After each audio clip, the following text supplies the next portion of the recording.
আন্তর্জাতিক সীমানা পার হওয়ার আগে সীমান্ত সুরক্ষা বাহিনীর জওয়ানদের হাতে আটক এক নাবালিকা মেয়ে, এক মহিলা এবং দুজন পুরুষ। এ সম্পর্কে জানা যায় 4 মার্চ মধ্যরাতে ধর্মনগর মহকুমার বিওপি মালাকার বস্তিতে অবস্থানরত 97 নং ব্যাটালিয়ন সীমান্ত সুরক্ষা বাহিনীর কাছে গোপন খবর আসে হাফলং এলাকার শ্রীপুর গ্রাম পঞ্চায়েতের বুংনাং বাজারের কাছে রাকেশ মালাকার নামক এক ব্যক্তির বাড়িতে একজন পুরুষ এবং দুজন মহিলা আশ্রয় নিয়েছে বাংলাদেশে যাওয়ার উদ্দেশ্যে। সেই খবর পাওয়ার সাথে সাথে সীমান্ত সুরক্ষা বাহিনীর জওয়ানরা সেই বাড়িতে অভিযান চালিয়ে বাড়ির মালিক সহ আশ্রয় নেওয়া একজন পুরুষ এবং একজন নাবালিকা ও এক বিবাহিত মহিলাকে আটক করে নিয়ে আসে মালাকার বস্তির বিওপিতে।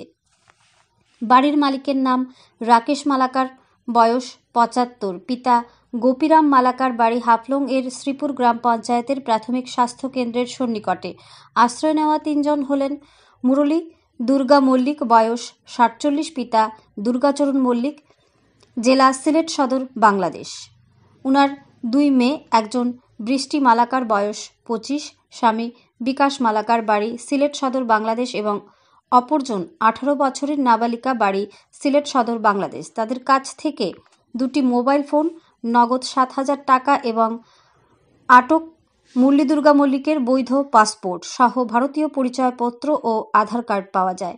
97 নং ব্যাটালিয়ন সীমান্ত সুরক্ষা বাহিনীর আধিকারিক সহ জওয়ানেরা ধর্মনগর থানায় হস্তান্তর করে আটককৃত 4 জনকে। বর্তমানে ধর্মনগর থানার হেফাজতে রয়েছে ধৃতরা। ধর্মনগর থেকে নিজস্ব প্রতিনিধির রিপোর্ট। মধ্যে এইখানে এসসি বেরাতে আমার একটা মেয়েকে বাংলাদেশ পাঠাবো। এই মেয়েটাকে বাংলাদেশে বিয়ে দিয়েছি। আচ্ছা। আর আমি এইখানকারই, আমার টোটাল আইডেন্টি প্রুফ সব এইখানকারই, আমি ইন্ডিয়ান। ছোট মেয়েকে রাখবা, কিন্তু এই মেয়েটাকে আমার বাংলাদেশে বিয়ে দিয়েছি, বড় মেয়েটা। তোমার বাসা কোন জায়গায়? ইন্ডিয়া? আমার বাসা কলকাতা। কলকাতা। তোমার নাম কি? আমার নাম মুরলী দুর্গা মল্লিক। উনার নাম কি? ওর নাম রাকেশ মালাকার। উনার বাসা কোথায়? উনার বাসা এখানে বুংরাং। বুংরাং, শ্রীপুর। শ্রীপুর। বাবার বাসা এক জায়গায়, ছেলের বাসা এক জায়গায়। ওনার সাথে আমার ধর্মস্থ সম্পর্ক, ধর্মস্থ বাবা বানিয়েছি।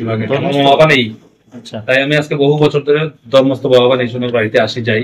আর দুনো মেয়ের নাম কি? বৃষ্টি মল্লিক, সৃষ্টি মল্লিক। সৃষ্টি মল্লিক কোথায় থাকে?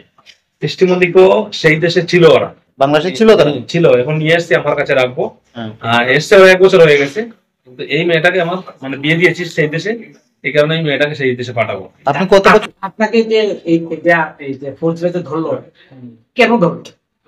কেন এইটাই মানে আমরা অ্যাকচুয়ালি আমরা ওনার বাড়িতে এসেছিলাম, যেহেতু ওনার সাথে আমার আত্মীয়ত্ব, ওনার সাথে এসেছিলাম যে এইখান থেকে সেই পারে আমাদেরকে দালাল ঠিক করে দিয়েছিল, সেই পারে মানে আমার মেয়ের জামাই। আপনি কি মানে জানেন যে এই আন্তর্জাতিক বর্ডারটা ক্রস করার জন্য বৈধ পাসপোর্ট দরকার? আমরা জানতাম না। আমার জামাই তো সেই দেশে, মানে মেয়ের জামাই সেই দেশে, মেয়ের জামাই একটা যোগাযোগ করিয়ে দিয়েছিল, আর সেই লোকটা আমাকে ফোন করে বলছিল এখানে আসো। কত দিয়ে ঠিক হয়েছিল দালালকে? দালালকে ঠিক হয়েছিল ধরে নিন সেই পাশে আমার 6,000 টাকা। আচ্ছা, 6,000 টাকা ফাইন হয়েছে। দালাল কি ভারতের না বাংলাদেশে? বাংলাদেশে। কি নাম রয়েছে দালালের? নজরুল। নজরুল। যে মেয়েকে বাংলাদেশে পাঠাবে ও মেয়ের নাম কি? বৃষ্টি। আর যে তোমার সাথে থাকবে এর নাম কি? বৃষ্টি।